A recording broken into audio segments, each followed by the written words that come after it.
Gracias, buenas tardes. Gracias, doctor Hugo Casanova, querido Hugo. Gracias al doctor Lomelí, que no está aquí, por la invitación para estar en este evento, y gracias a ustedes por aguantar y quedarse con nosotros. En la mesa anterior, creo que en su segunda intervención, el doctor Rolando Cordera utilizó la idea de saga universitaria. Y creo que es un concepto muy preciso. Burton Clark lo usa mucho en el estudio de la sociología de las universidades. La saga es una especie de historia popularizada en la cual los acontecimientos y algunos símbolos quedan mezclados sin mucho rigor, pero se convierten en esa parte de la explicación del acontecer universitario del cual nos apropiamos para explicar cómo somos y de dónde venimos. Y la saga de la Universidad Nacional Autónoma de México lleva tres símbolos fundamentales que se han construido históricamente. El primero es el de la autonomía, con origen en 1929.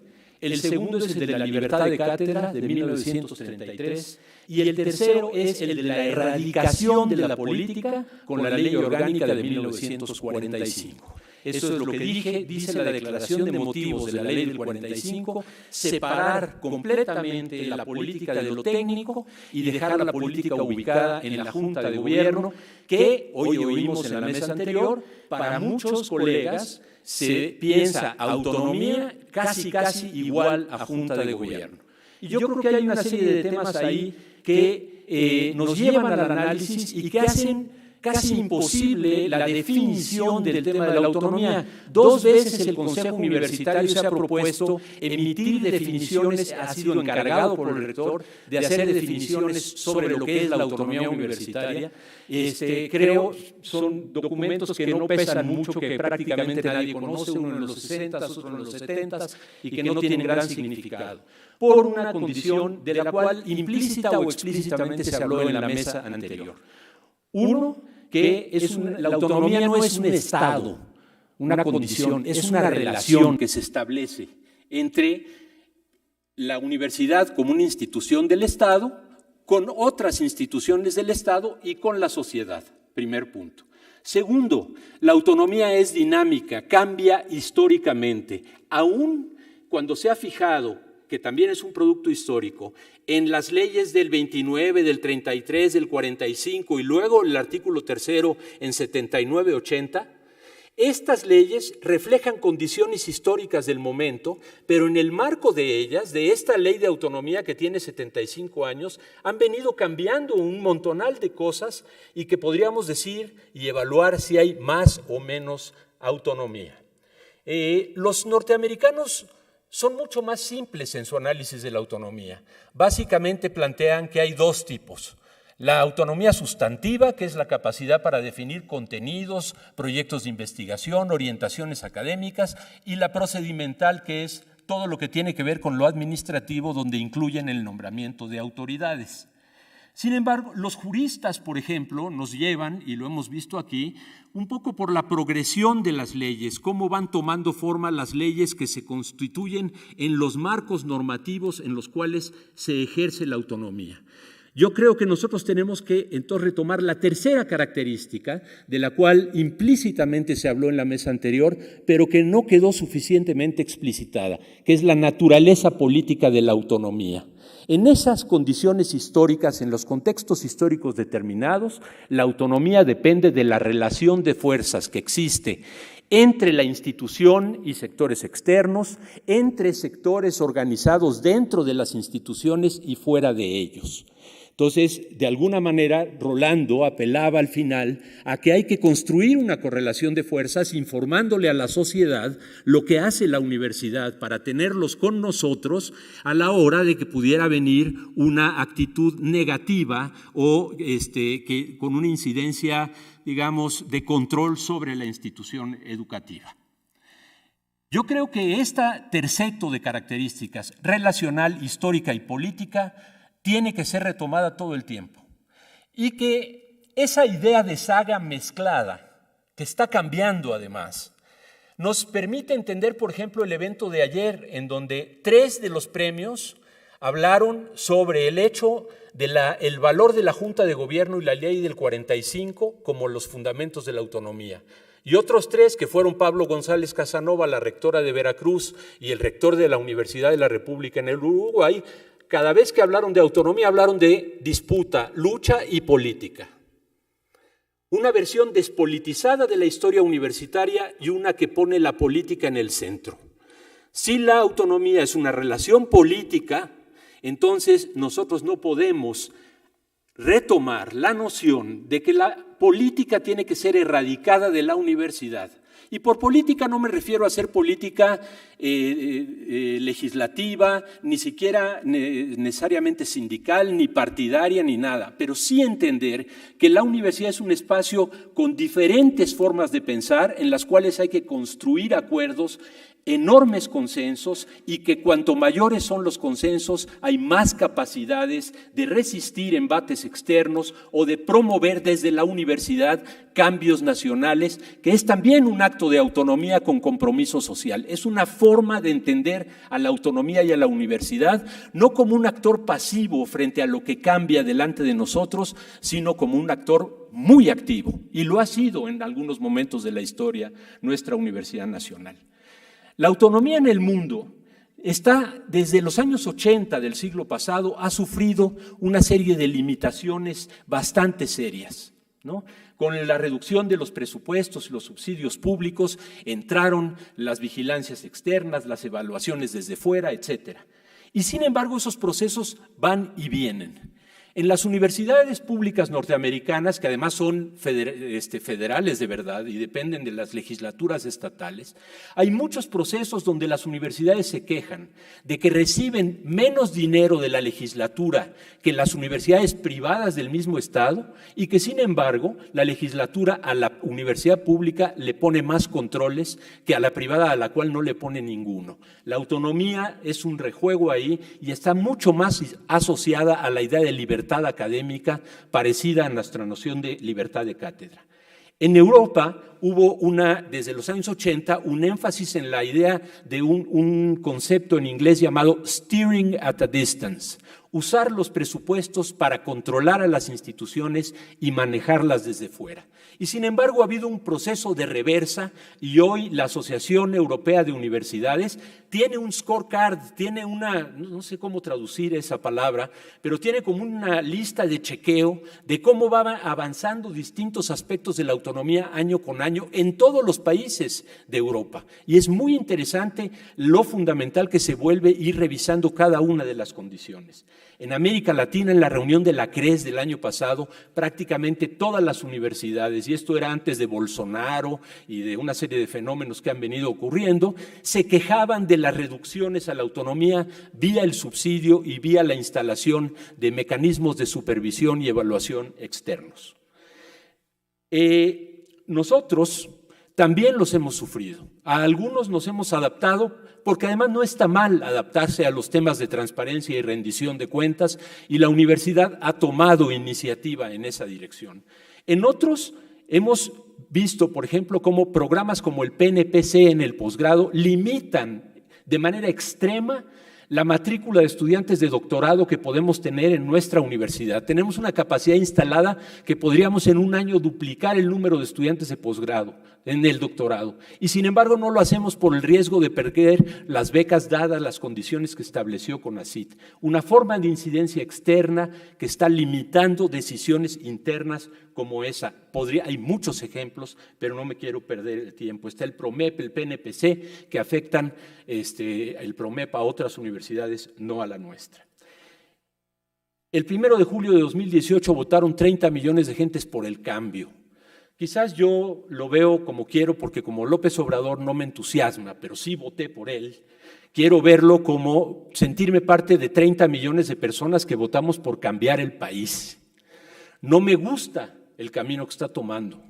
Estoy de acuerdo en que ha habido, lo mencionaba Sergio García Ramírez, una actitud agresiva hacia las universidades autónomas. Se nos ha tildado desde el mismo presidente, pero grupos amplios de Morena, de privilegiadas, corruptas, ineficientes, usando el caso de la estafa maestra, del grupo de Sosa en Hidalgo, o incluso de la Federación de Estudiantes de Guadalajara y Raúl Padilla en Guadalajara controlando la universidad desde hace décadas.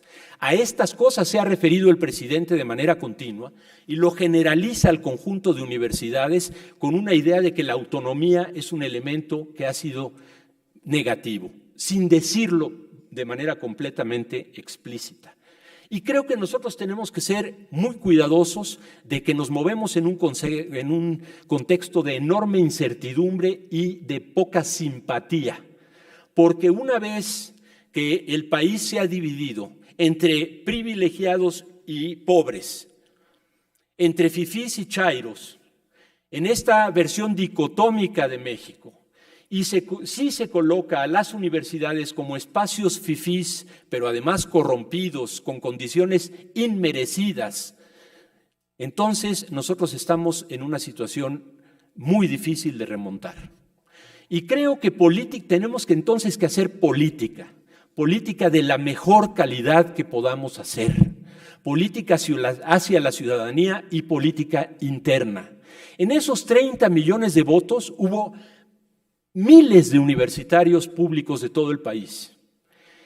Antes de que el gobierno empiece a tomar pasos para transformar, por ejemplo, lo que dicen los sistemas de admisión, ahí le han bajado un poco al tono porque las universidades han respondido aumentando la matrícula, ¿no? Pero antes de que esto ocurra, nosotros tenemos que tomar pasos para atender demandas históricas sentidas de los propios universitarios. Pongo 2 ejemplos. El primero, las condiciones de los profesores de tiempo parcial, los profesores de asignatura.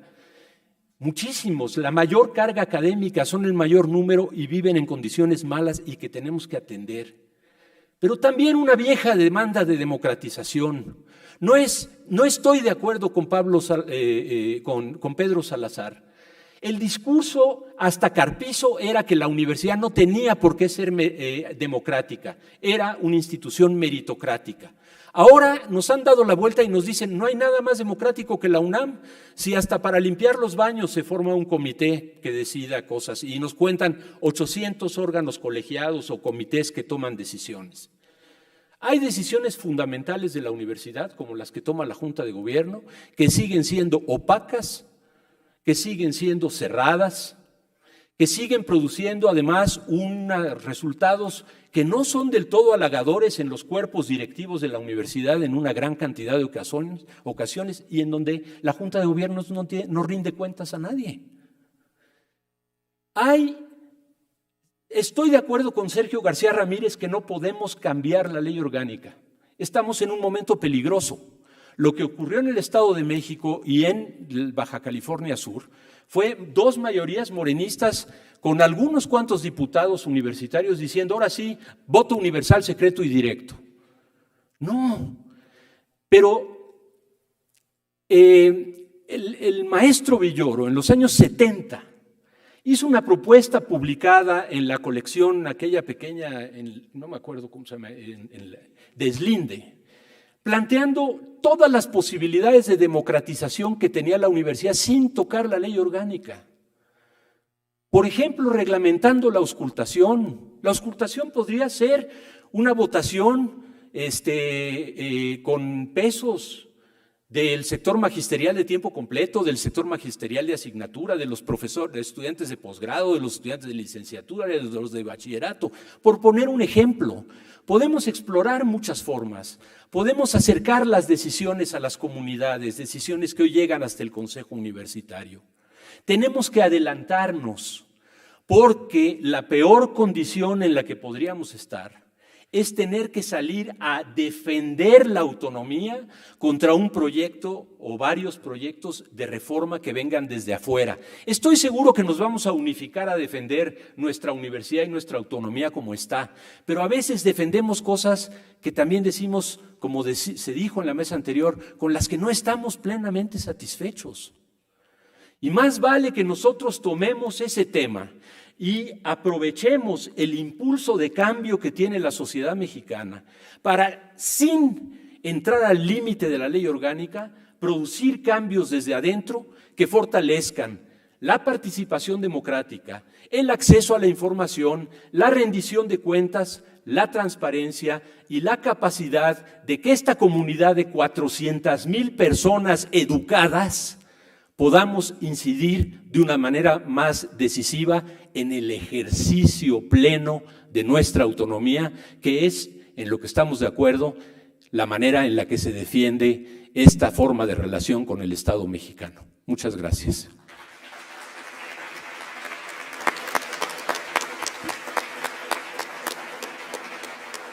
Aquí hay una pregunta dirigida a Gloria Villegas y Manuel Ordóñiga, pero yo creo que cualquiera de la mesa si desea contestar también, porque me parece que es muy importante.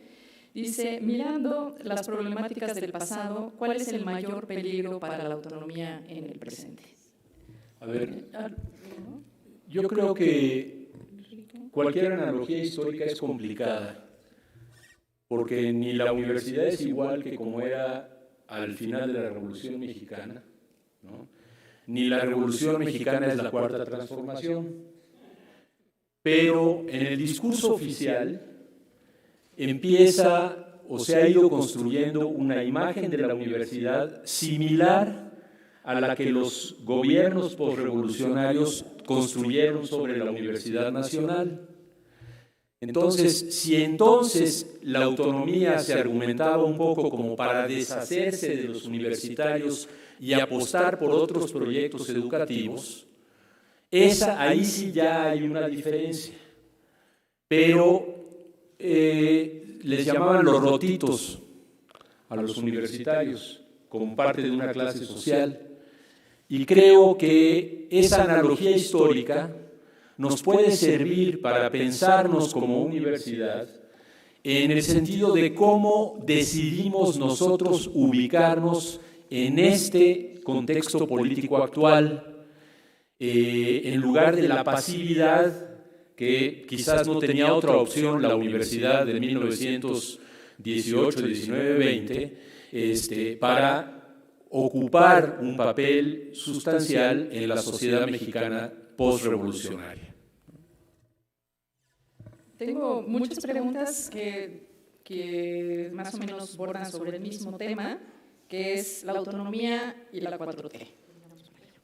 Bueno, yo creo, uno, que la 4T no es homogénea. Dos, que la 4T no tiene claramente un proyecto educativo y mucho menos un proyecto universitario. Tres, que los peligros de la 4T está en cómo, en el marco de un intento del Ejecutivo de recentralizar y establecer mecanismos de control, algunas de estas, muchas veces muy poco pensadas, se traducen en leyes que pueden afectar la autonomía. Por ejemplo, la ley de austeridad o la ley de remuneraciones de los funcionarios públicos. La ley de austeridad que, como ustedes supieron, llevó incluso a que de repente hasta para un viaje académico había que obtener la autorización presidencial. Ahora ya lo bajaron a la Secretaría de la Función Pública, ya no me acuerdo a cuál secretaría, pero no se tomaron las previsiones necesarias para hacer la diferenciación. Hay un estado de ánimo general, eso lo traté de decir en mi intervención, de que las universidades públicas en particular son problemáticas y lo autónomo, todo lo autónomo, lo dijeron varios ponentes, es problemático. Ese es el contexto en el que estamos. Ahora, eso creo que no debe llevarnos, con esto voy a terminar, ni a sentirnos privilegiados, no en el sentido que decía Rolando, sino no a esa cosa de decir en este país, nosotros, ¿por qué tenemos estos auditorios tan maravillosos cuando no hay? O sea, esto se ha construido con un enorme esfuerzo. Nuestros salarios no son privilegios, son salarios ganados también con una formación y un trabajo, ¿no? La universidad no tiene por qué organizar la redistribución de la riqueza. La redistribución de la riqueza la hace el Estado a través del sistema fiscal y si no aumenta impuestos no puede redistribuir, ¿no? Y cuarto, tenemos que tomar iniciativa para entender no tanto qué es lo que todo el mundo quiere hacer, en qué está pensando Andrés Manuel, sino el estado de ánimo general de la sociedad. Les doy un dato. En todas las encuestas Mitofsky de confianza en las instituciones, las universidades han salido hasta 2018 en primer lugar. Vamos a ver si el discurso oficial ha tenido algún efecto para 2019, pero estamos muy alto, por arriba de la Iglesia, del Ejército y no digamos ya de la Policía, la Cámara de Diputados y todas esas cosas. Eso lo pueden ver en línea. Tenemos como universidades una enorme base social y nosotros tenemos que entender qué quiere esa base social del momento actual del país y qué papel le corresponde a una universidad que es una universidad que no hace otras cosas en esa condición de la construcción de una serie de cambios y transformaciones en el país. Esa es mi opinión.